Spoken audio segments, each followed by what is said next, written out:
Good evening, everyone. That's what I like to hear. Awesome. Absolutely awesome. It's really beneficial. Our speaker is an internationally acclaimed expert at increasing your communications effectiveness. Scale from 1 to 10, I guess he's in the 10s. He holds an MBA in marketing from UCLA. Oh, very energetic. It certainly catches your attention. And the points are simple enough that most people can get it. His phone power book, now in its 13th printing, is the basis for audio and video training programs popular around the world. Just a presence about him that's just entertaining and keeps you on the edge of your seat. Power Talking has also been published in several foreign language editions. His newest release is titled What You Say Is What You Get. I'm a marketing manager, and one of the things that, exactly what he's talking about, words, what actions, how they interact with each other, that, your clients definitely do play on what you say and what you do, and they look at your body language, and they all know it affects your attitude, and the attitude affects the altitude. As a trainer and consultant to Microsoft, Ford, 3M, American Express, DuPont, GE, and many telephone companies, he's been successfully helping people communicate more powerfully in a wide range of professions. I'm in psychology, so this is very beneficial to me.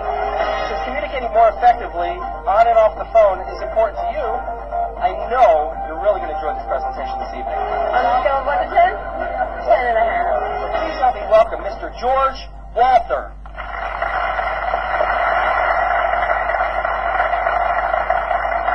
Thank you, Michael. Thank you very much. What a great day we've had today. Wasn't it beautiful? Don't you feel like your spirit is nurtured? You've had a great physical day, wonderful sunshine, and now we get to top it off with nourishing your mind tonight.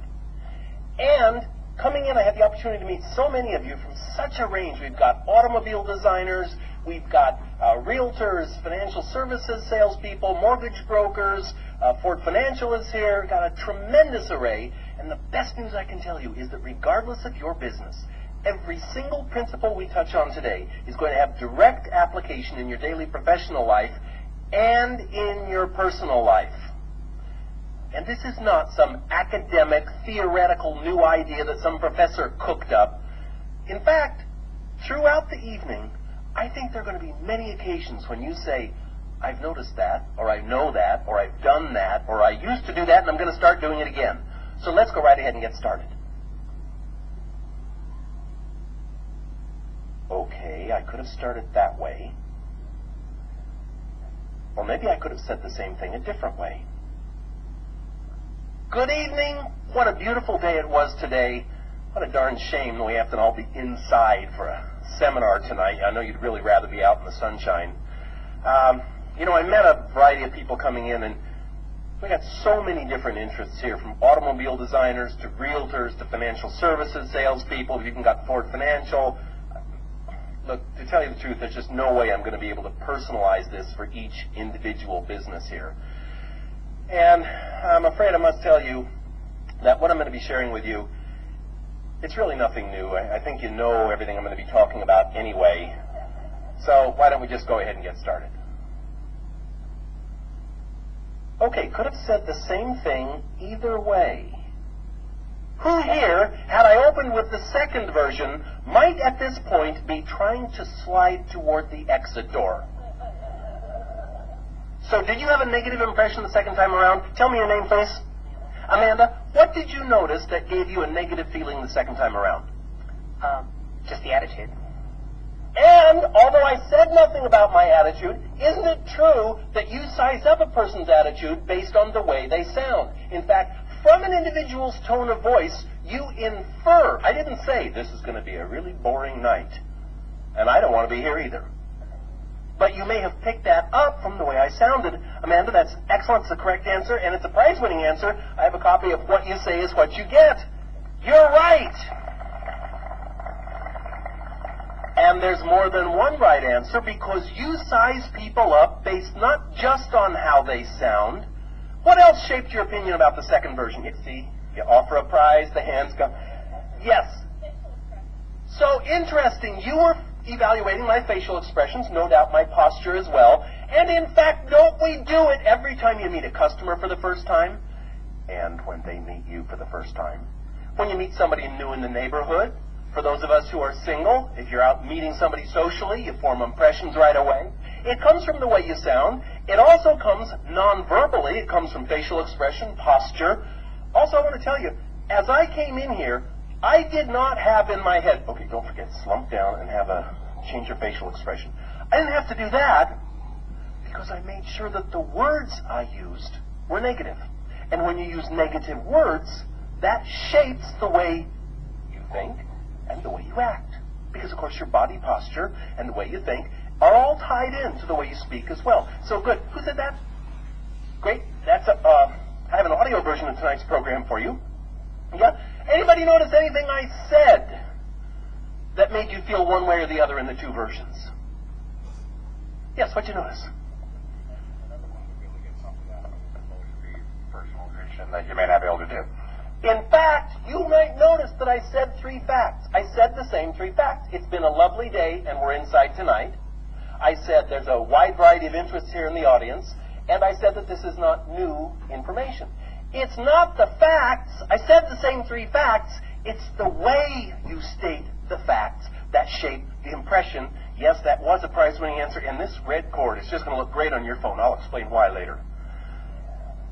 Hey, what you did with me is exactly what your customers do with you, what your colleagues do with you, what friends do with you, and, of course, what you do with them. You pay attention to those same 3 factors that you did with me. Before anybody opens his or her mouth, you're paying attention to the nonverbal messages. How's this person come across? What's their posture like? What's the facial expression?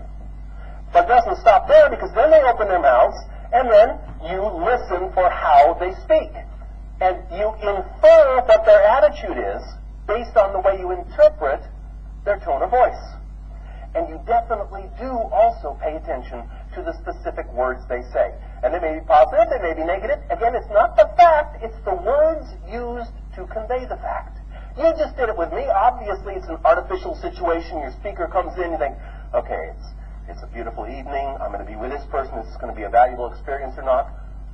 But it happens every time you meet anybody. We all size each other up. It's human nature. So here's my question. If those are the 3 factors that people use in evaluating you, which would be most important?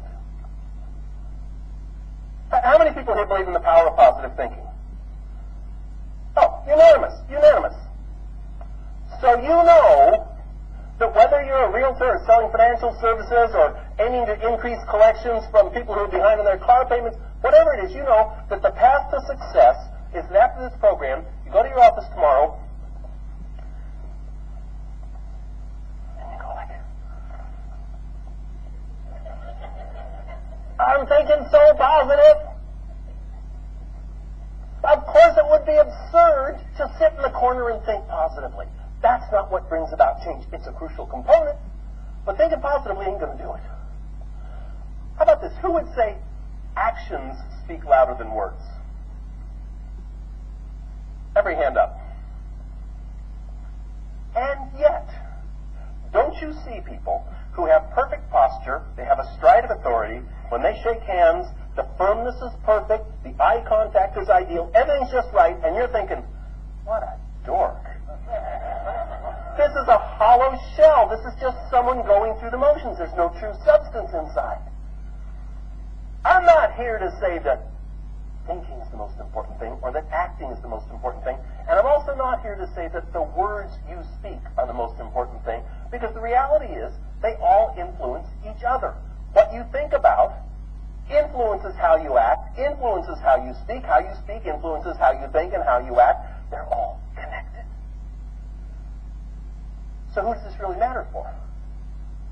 We're here, of course, representing our own interests, yet we have a team at work. We have a team that we are a part of. We certainly have customers. What about them? Where's the most important component there when it comes to communicating? Well, once again, they influence each other.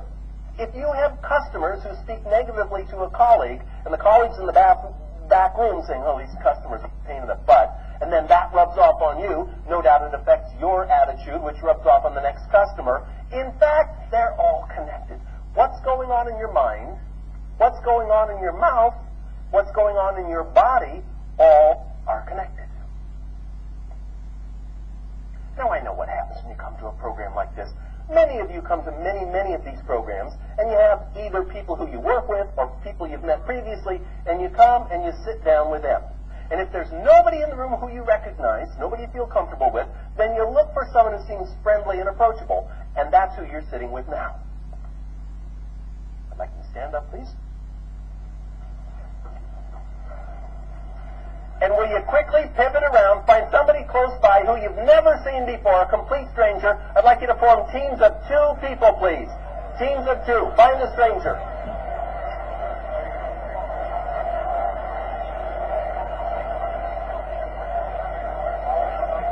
Okay, we're going to do teams of 2, so just find one partner. And what I'd like you to do now, please, decide between the 2 of you who has the most hair.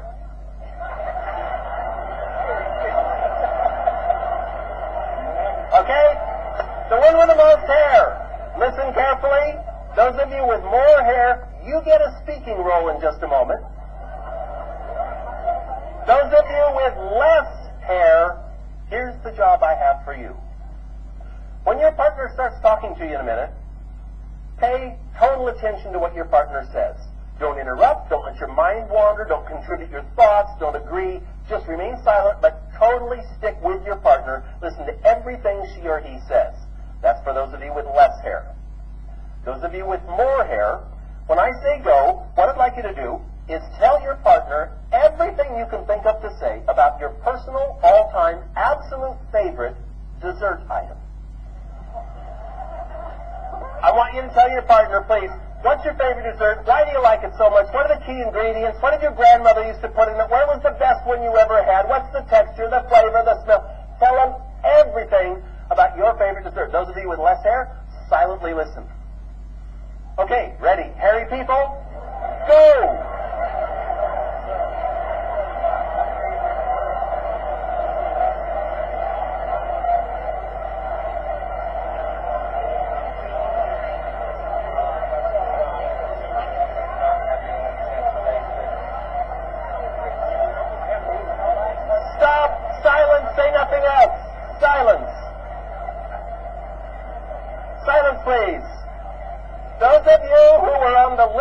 Side, what I want you to do now, please, is look at this list of adjectives up on the screen, and I'll ask you to step to the side just a minute here so everybody can see. From that list of adjectives, will you please select the 4 adjectives that describe the personality of the individual you just listened to? Jot them down anywhere. Back of your notes, it doesn't any scrap of paper. Just very quickly go with your first gut impressions, 4 adjectives that describe your partner's personality. Go ahead.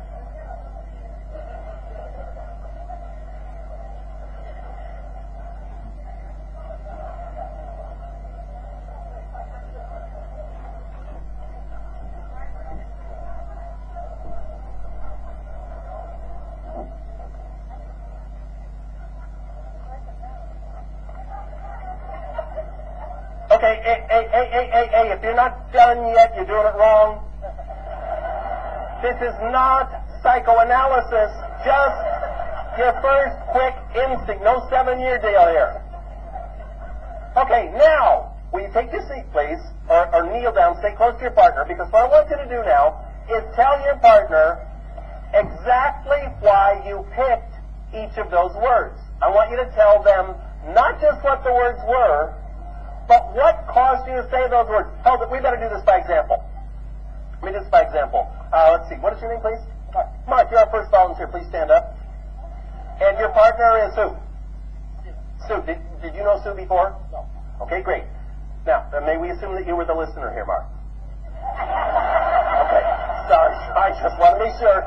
So you face your partner and you say, Sue, I didn't know you previously, but now that I've had some insights about your personality, here's how I'd size you up. I'd say,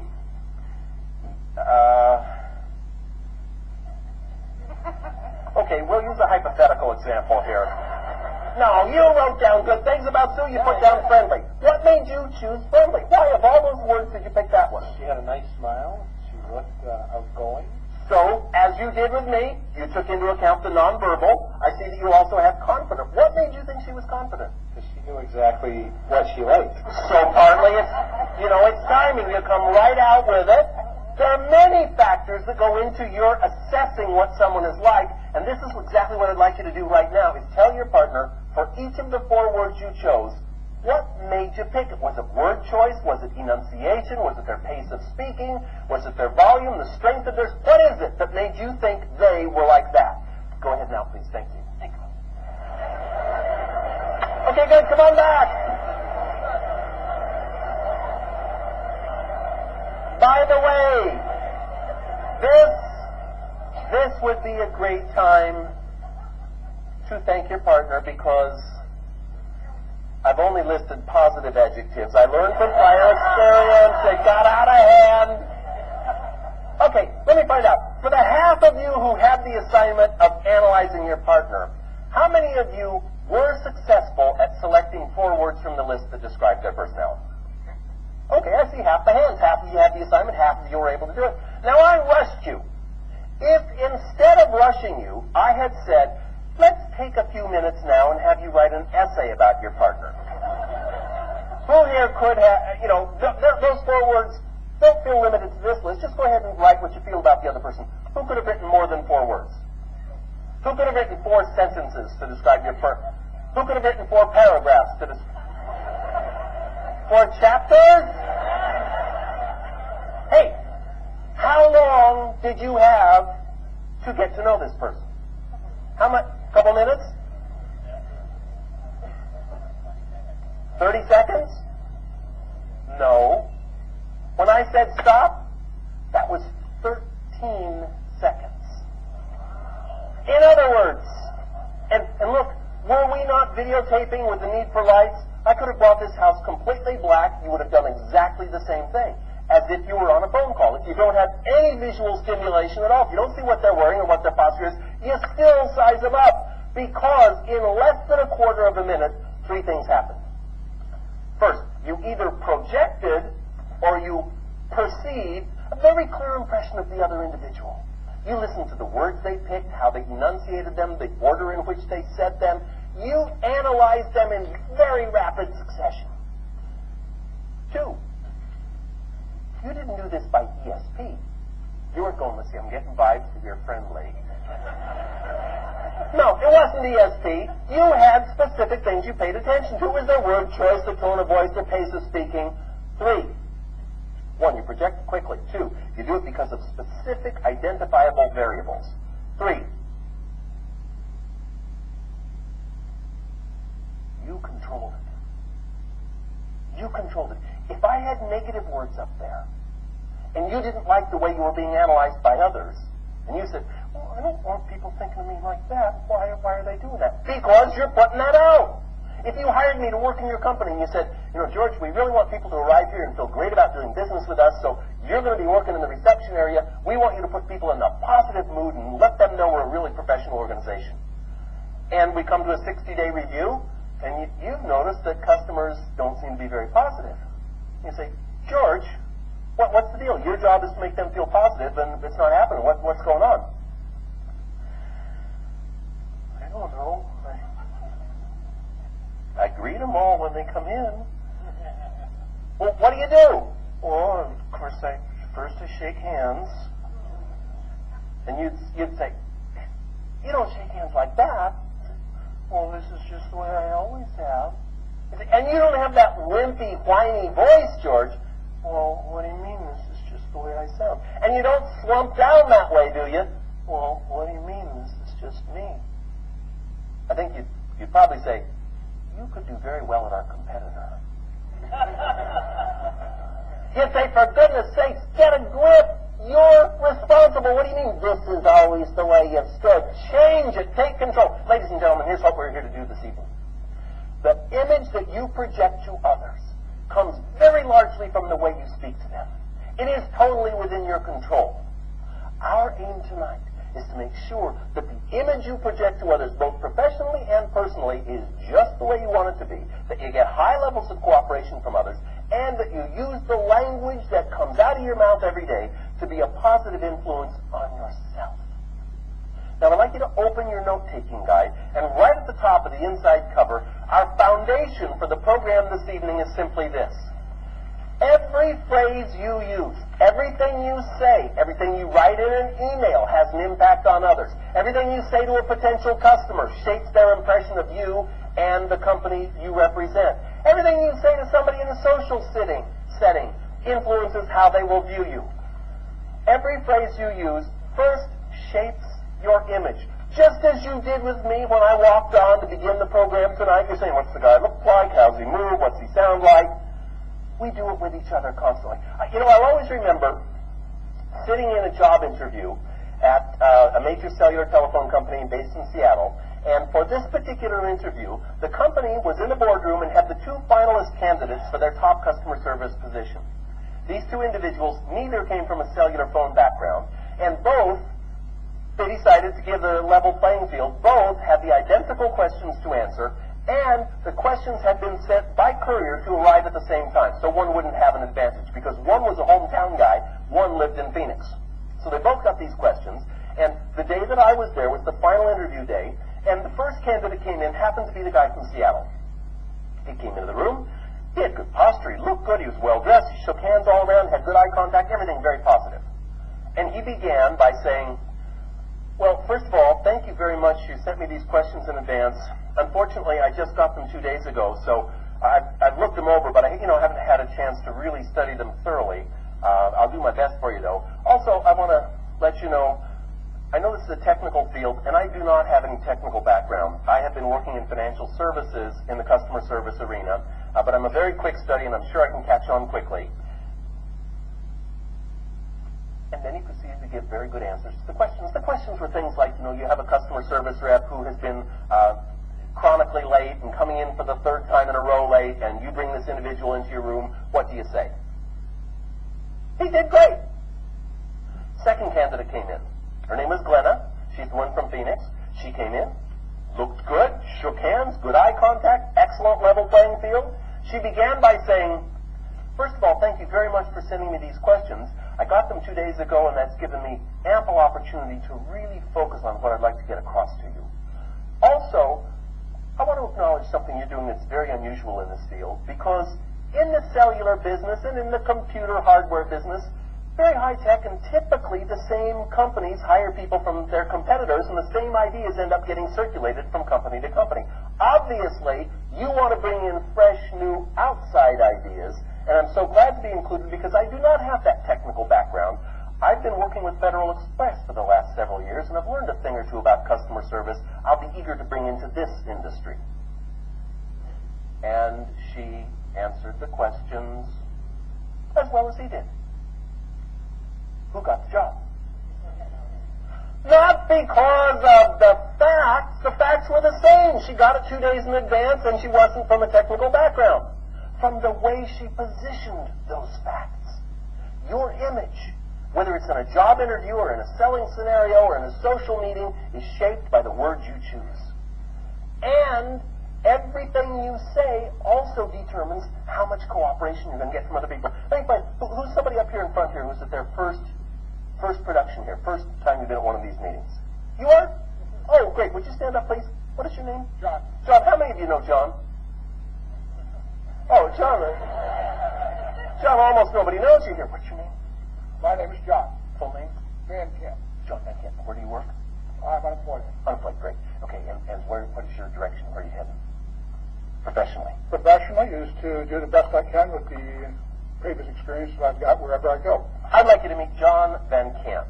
He's in between jobs right now, looking to take advantage of his professional background. As you can see, he's a good-looking guy, takes care of himself, has a nice informality about him, but John has a mustache.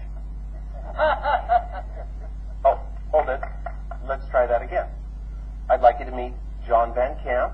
He's between jobs right now. He's going to take advantage of his professional background. As you can see, he's a good-looking guy, takes care of himself, he has a casual way, and he has a mustache.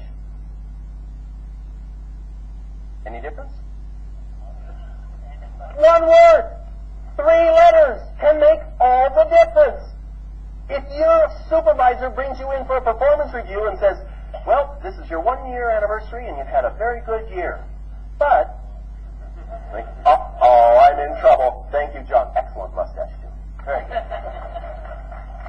One little word can determine if I want to have cooperation with John, he's going to be against me if I've said but when I might have said and. Because the words you choose guide the levels of cooperation you get from other people. They decide whether they want to buy from you, work well with you, contribute to the team you're on together, based on the way they interpret your attitude about working together. And I want to know who hears what you say. It sure goes out of your mouth into the other person's ear. It might go through a phone wire and get into their ear. But it goes on to your own ear. In fact, your most important listener, your biggest critical component in listening to the way you communicate is yourself. Because every phrase you use programs your own brain. What you hear yourself say in typical interactions with other people shapes what you think about yourself. So, ladies and gentlemen, the importance of the language you and I use every day is absolutely crucial. And it could be as small a thing as replacing but with and. You know, I always remember GE. How many people here own a GE product? I think your hand should be up. We all have GE. In fact, if you own a GE product, you'll always find there's an 800 number on it that goes to the GE Answer Center in Louisville, Kentucky. First time GE had me come in to do some work for them, before I gave a presentation, I went out in the call center and I sat with typical individuals to see, what are their calls like? And I sat beside a woman named Miss Cooley. And I listened in on Miss Cooley's calls, and I'll tell you, no matter what you may think of your work, Miss Cooley's work was really not very exciting. All day long, call after call was, how do I change the light bulb in my refrigerator? It opens on the right side, but I wanted to open on the left side. My kids have been making water balloons, and now they're jammed into the automatic ice maker. How can I get them out? The whole time I listened to her, there was only one really interesting call. This was from the person who phoned and said, how do I get the fireworks to stop in my microwave? There shouldn't be fireworks. How long have you noticed the fireworks in your microwave? This caller actually said, it's been 2 weeks now, ever since my birthday, because my friends gave me this beautiful set of top quality pewter serving plates. And that metal is so cold because they're thick, they're top quality. But I preheat them because I don't want to put my warm food on these cold plates, so I put them in the microwave to preheat them, and sparks start flying. It's like, you idiot! But no, Miss Cooley didn't say anything like that. In fact, Miss Cooley was consistently extremely positive, and I paid very careful attention to her word choice. Here's what I noticed. You want to know where your nearest dealer is? Miss Cooley would never say, well, you'll have to get your zip code, and let me then check it, and I'll have to cross-index it with your zip code. She would say, I'll be happy to cross-index that with your zip code. You'd say, what's the part number for that soap dispenser cup on the dishwasher? Miss Cooley would never say, well, just a minute, I'll have to check the parts manual. She would say, just a moment, I'll be glad to check the parts manual. Miss Cooley would never say, that's a technical question. What I'm going to have to do is get our engineers working on this, and then I'll have to call you back. She would say, that's a technical question. What I'd like to do is get our engineers working on that, and I'll be glad to call you back. Here's my question for you. If you called Miss Cooley, would it make a difference in your experience of that individual and of GE if she said, you'll have to get that, you'll have to look that up, I'll have to get engineering, I'll have to call you back, versus, I'll be happy to look that up, I'll be glad to talk to engineering, I'd be happy to call you back. Would that make a difference? Yeah. In fact, Miss Cooley's personal decision to rid herself of that common phrase, I'll have to, made all the difference. And what about to Miss Cooley? Now, I timed her, I watched, and she handled, in the average hour, 12 calls. In each of those calls, she handled, on average, 3 requests for information. 3 questions to which she could have answered, I'll have to or I'll be glad to. And she worked an 8-hour shift, 8 times, 12 times, 288 times a day. What does it do to Miss Cooley if 288 times she hears herself say, I'll have to get the part number, I'm going to have to check your zip code, I'll have to get the engineers working on this, I'll have to call you back. I don't want to call you back, hate my job. My life is miserable. Or she could give herself a little boost each time and say, I'll be glad to check on that. I'd like to get our engineers working on it. I'll be happy to call you back. She could use her language not just to shape others' perception of her, but her own feelings about herself and her work. Here's the way we're going to do things this evening. In that auditorium next door is a bunch of losers. We're an auditorium full of winners. Now, if you had a bunch of microphones descend from the ceiling in this auditorium and in that auditorium, and you compared the way people here speak and the way people there speak, you'd notice some striking differences. In fact, I've made it my professional mission to identify and catalog the differences between the word choices of winners and losers. And they are marked. They are very dramatically different. And they fall into 9 categories, 9 trait areas. Tonight, I'm going to explain each of those 9 traits to you with some illustrative examples. And the first is the power talkers. We're going to say people who use language positively, people who are winners. And I'm not talking about rich people, unless you consider having successful careers, good friends, enjoyment of life, healthy families, and probably financial well-being. That whole thing is what creates wealth in our lives. Wealthy people and poor people, winners and losers, talk differently. The first trait of winners, the first language trait, is that they project positive expectations. They let you know that working with them is going to be a positive experience. They don't say what typical people would say, those in the other auditorium. They say, gee, I'm going to have to ask someone in customer service. They'll have to check with the plant. They'll have to call you back. They would instead make a conscious effort never to say, I'll have to, knowing that it's going to create a negative impression and make them feel bad and get lower levels of cooperation. They'd instead say what they'd be glad to do, what they'll be happy to do, what they'd like to do. They make a decision to purge from their daily vocabularies that phrase, I'll have to. And there's so many other ways to project positive expectations. Let's suppose that after the program, you decide to go out for a late snack. You arrive at a restaurant, the greeter is there at the podium, the individual says, I'm afraid I can't seat you until 10. Or that individual could say, I'll be happy to seat you at 10. The fact is the same. You're going to get seated at 10. You can either look forward to it as a positive experience or have it be a negative experience. What are you doing here tonight? Spending the night in this room? I don't think so. Spending is a depletion word. Spending says, I've got a certain amount of goodies and I'm going to let them drift away. People who are positive in their approaches to life replace spend with invest and enjoy. Absolutely, I want to enjoy our evening together here today, and I want it to be an investment. I want the time that you invest in here, the energy you put into this program, to give you a tremendous reward, a payback, because you'll be able to use it not just tomorrow at work, you'll be able to use it tonight with your family, you'll be able to use it in your friendships as well as your professional relationships.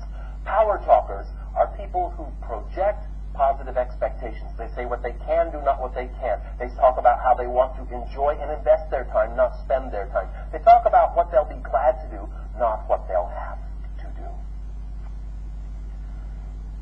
Now, as I said at the outset, this is not just about your professional life. It doesn't just apply to what you say at work. In fact, how many people here are parents? Anybody have middle school age kids or elementary school? Okay. I'm a very proud dad of a 13-year-old girl who I'm raising on my own. And I remember when Kelsey was 6, taking her to a museum in Seattle, and as we pulled up outside the museum to park, she looks down, there's an ivy planting strip beside the curb there, and she looks down and she goes, Dad, look! And she was all elated. Can't see? Oh, yeah, I'm sorry, here. It was kind of like this. Dad, I got lucky! And my first reaction instantly, I do hear the phone ringing, and I want to take issue with something Michael said earlier. He said they're absolutely prohibited in this room. That is not the case. However, when your phone rings, would you hold it up before answering so I can get over with the microphone? Because we would all like to jointly critique the conversation. We'll offer some helpful suggestions. When you say, I'll have to call you back, we're going to say, no, Josie, I'll be glad to call you back. So it's fine to leave your phones on, but please just let me get to you with the microphone before you have the conversation. You know, Kelsey, when she found that dollar bill, my first reaction was to reinforce it, as those of us who are parents do. You know, what a lucky kid you are. And then I thought, hold it, wait. What is the behavior I want to train in my daughter? My most important job in my life is raising this girl. I don't want her to get the idea that maybe if I'm lucky, I'll get a good grade on something. Maybe I'll get a job someday. Maybe I'll enjoy my life if I'm lucky. No, I want her to know that she's responsible for creating good outcomes in her life. So fortunately, I caught myself and said, Kelsey, what an observant little girl you are. A lot of people walked right past that dollar bill. They didn't spot it because they weren't paying attention. You did, though, so you got the reward. And you do very well in your spelling tests, too. It's the same thing. You pay attention. You look carefully at the letter combinations. That's why you do so well. When you get into Harvard, I know that Power talkers are people who do not attribute successful outcomes in their life to luck. Power talkers give credit where due. Powerless people, those over there, when something goes right, say, well, for once I got lucky. Successful people, when things go well, they say, hold it now, what did I do well that created this positive outcome? Was it my planning? Was it my analysis of the situation? Was it my years of experience? Was it my professional background? What is it that allowed me to capitalize on this experience? And caution, I'm not talking about egotistical, I'm fabulous, that's why I sold the car. No. It's appropriately identifying the role that you took in creating the positive outcomes. And note that people who are successful winners in life are quick to share the credit. They don't just talk about what they did right. They talk about how others contributed and created positive outcomes. How many people here are not in the sales profession? Okay, so I see about 26% of us are dead wrong. Everybody here is in the sales profession. Whether you're in a job interview or meeting somebody for the first time or selling a product or service, we're all selling. Now, you know the 3/4 of you who recognize that you're in sales. You go to program after program, and don't you always hear about the value of generating referrals from your current customer base as the very best way to bring in new business? And we all hear it, and not many of us do it. Some do. Some have great success at generating referrals from their existing customers. And I want to show you what they do to create that success. You can duplicate it. When I lived in California, my vehicles were insured by a company then called 20th Century, now 21st Century Insurance. And 20th Century Insurance was one of those specialized insurance companies that would only take you as a policyholder if you never file a claim, you have a low-risk vehicle, perfect driving record. I mean, if you got a Porsche and a couple of speeding tickets, forget it. They're not going to insure you. They, in short, only insure people who they have a very high level of confidence will not file claims. And as a result, their rates are about a third lower than everybody else in California. Now, I noticed that every year, I'd get a call from 20th Century, and it would go something like this. Mr. Walther, congratulations. It's your 1-year anniversary on your policy, and once again, you've had a year of perfect driving. There are so few Californians who take their responsibility as seriously as you do. You're exactly the reason we're able to offer these low rates. And we want to be sure that we can continue offering them at this low level, or lower them for that matter. And that's why we want to be sure we don't just insure anybody. So congratulations on having an excellent, excellent driving record. Among your friends, we'd love to offer these rates, but only to people who are also outstanding drivers. Who are the first people, a couple of names that come to mind for you, of individuals who drive low-risk vehicles, who take their responsibilities seriously, who would never drink and drive, for example? We'd love to give them the same level of service and the same low rates we offer to you. I said, Pete Schweitzer. Well, do you suppose Pete Schweitzer then called me up and said, the nerve! George, you gave my name and number to that insurance company and they called up and lowered my rates by 30%. How dare you?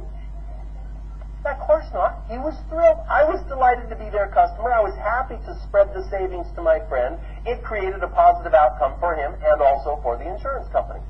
But let's take that call apart.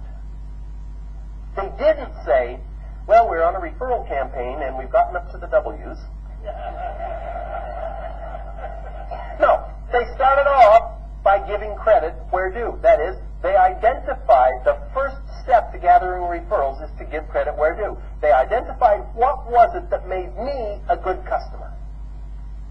Okay, do any of you have customers you wish you didn't have? Okay, don't ask them for referrals. Their friends will all be just like them. You don't want them.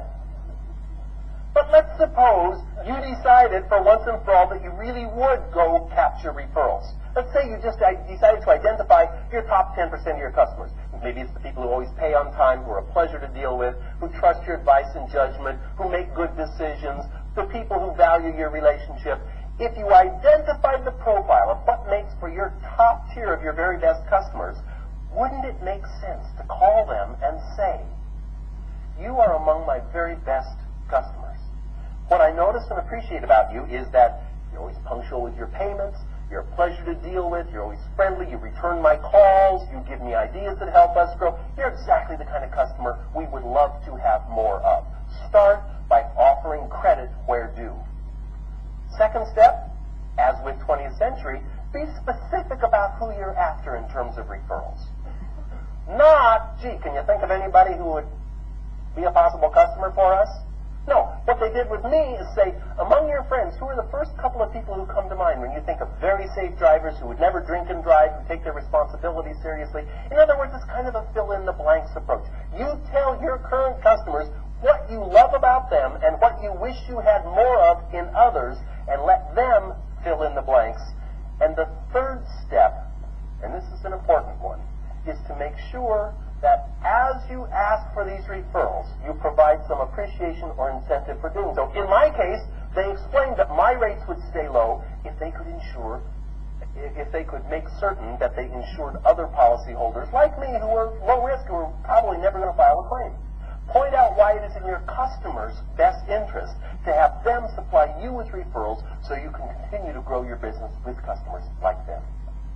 Power talkers are people who give credit where due. I'd like you to write 3 R's in this section of your notes, please. 3 R's, because my company name is Speaking from Experience. I view my role with you here today is that I go through my life paying attention to the experiences that happen to me, looking for lessons I can learn from them, looking for how can I write a story about this, how can I explain it to an audience, how can I, as a typical customer, how can I say what affects me positively, what can I pass along to others. And so I'm paying attention. I use what I call the 3R system. First R, I recognize what impresses me positively as a customer. For example, I was speaking to a dental group in San Diego not long ago, and I had a suit pressed just before the presentation. I went to pick it up, and the individual, you go to the dry cleaner, there's that automatic conveyor belt thing that brings your clothes around, and then they punch in the number, and it comes around to your suit or your dress, your garment, and they take it off the hook, and then usually right by the cash register there's a little bar, kind of like a closet bar, and they hook it on there, and they ring you up, and then you take your clothes. This guy in San Diego, though, I noticed that as he took the clothes off the rack, when he went to that hanger bar, he turned it around and hooked it from the back. I thought, wait a minute, he's doing that to make it easier for me to lift them and go. And I noticed what he was doing, I recognized it, and 2R, I rewarded it, because I said, hey, I see what you just did. Of all the times I've been to a dry cleaner, I've never before had somebody do that. You took the extra trouble to turn that hanger around and hook it so that it would be easier for me. Wow, thank you. That guy almost started crying. I'm not kidding. He said, and then he happened to be of Arabic descent, and he had a heavy accent, and he said, I do this for all my customers. Nobody ever noticed. Oh, I'm so glad. Thank you. It was like we were going to hug each other that he had turned the hangers around. Recognize excellence in others. 2, reward it on the spot. 3, report on it. What I'm doing with you. I went to my audience and I reported it, and it happened to be a dental audience, and some individual said, hey, when we have new patients come in, we have a new patient form. What if I put the new patient form on a clipboard with a pen and turned it around and handed it to them with the pen? Would that make them feel better? Absolutely! What a tiny adaptation And you could say, well, the dry cleaner does that. Why couldn't I do something similar to make my patients or my customers feel that much more welcome? Recognize excellence in others. Reward it in them and report it to those around you and see how you can incorporate it into your own business. Power talkers are people who give credit where due. When they notice things going right, they notice it and they decide to do something about it. Now, ladies and gentlemen, I want to find out, are any people here people who have private pilot's licenses? Anybody ever take flying lessons? Okay, good. Quite a few of you. I'm also a pilot. And I want to tell you about a flight experience I had on June 16, 1996. I kept a Cessna 182 at a small airport in Seattle, and it happened that this is the airport where Boeing builds all 737s and 757s. It's the Renton Airfield. And I kept my airplane there, and on that particular day, I went flying with two people I had not met before, because I had made a donation to a charity auction, the Starlight Foundation, AIDS Critically Ill Kids. And you know, the auctioneer says, and your pilot will take you and a guest sightseeing in the San Juan Islands, which is in the far northwest part of our country. It's a beautiful, beautiful, beautiful part. It's near Seattle. It's very close to Victoria, British Columbia. It's just a cluster of lovely islands.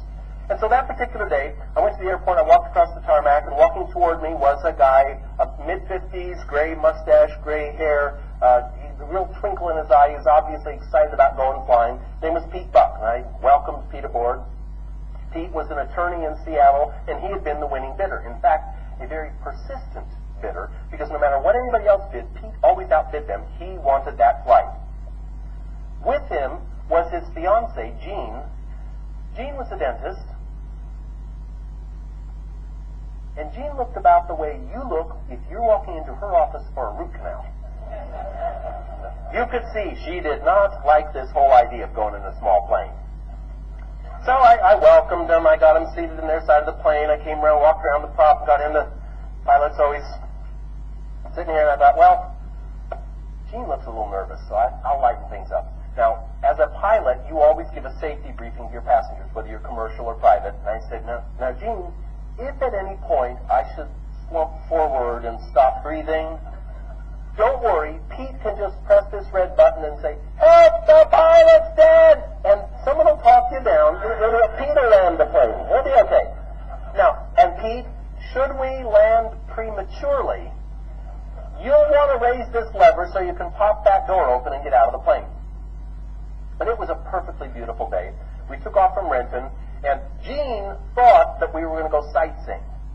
But Pete had a secret plan, because June 16th was the day they had met 1 year earlier, and they had met on this little island, San Juan Island, and specifically at a yacht harbor called the Roche Harbor Resort that had a little airstrip beside it. So he thought his surprise was, for their anniversary, he'd have me fly to the place, as he put it in legal parlance, the scene of the crime, where they had met. I thought this was a wonderful plan.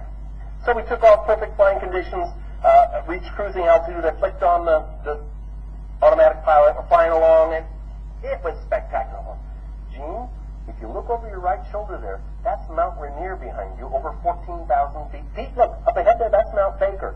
These two mountains have more glaciers on them than any other mountainous area in North America outside of Alaska.